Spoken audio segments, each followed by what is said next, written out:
presidente Bolsonaro não é imune a críticas. Isso todo mundo reconhece, inclusive ele e seus apoiadores.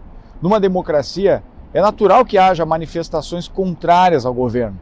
E, claro, manifestações favoráveis. Recentemente, vimos 2 grandiosos atos de apoio ao presidente. A mobilização organizada pelo Agro, que reuniu milhares de pessoas por todo o Brasil, e a última, a dos motociclistas, que arrastaram uma multidão.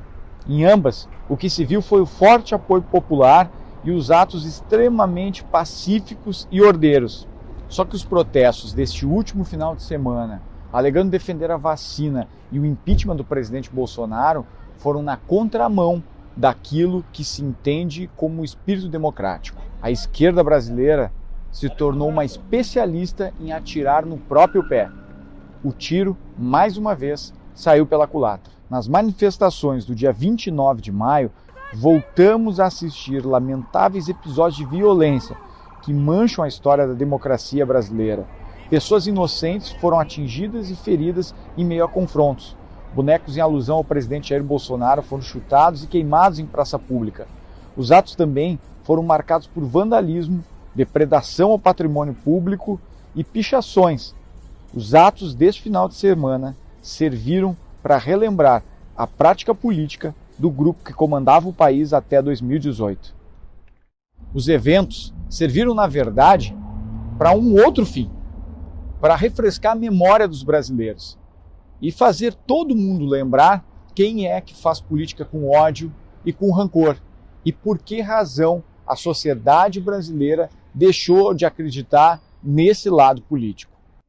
Ao julgar pelas imagens que estão circulando na mídia, os líderes desses protestos não podem alegar que os vândalos que depredaram a Prefeitura de Porto Alegre, diversos prédios privados e públicos, inclusive o patrimônio histórico do Mercado Público e do Teatro São Pedro, foram feitos por infiltrados. Não mesmo. Basta ver a naturalidade com que essas pessoas, em plena luz do dia, iam estragando tudo aquilo que os outros construíram com esforço e trabalho. Ninguém ali tentava ou tentou reprimir. Pelo contrário, quem vandalizava era abraçado como herói.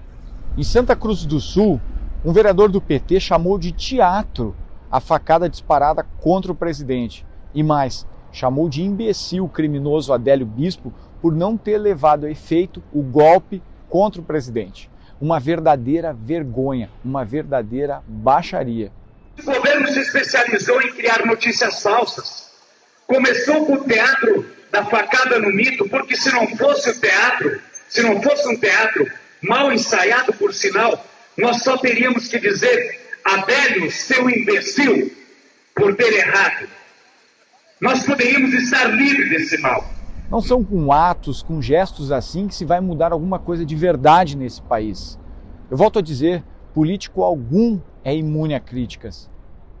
Se o contraponto que esperam fazer ao atual governo federal for por este caminho, aos esquerdistas eu sinto dizer, vocês vão fazer muito mais pela reeleição do presidente Bolsonaro do que aos nomes que vocês mesmos estão pensando em oferecer à sociedade brasileira nas próximas eleições.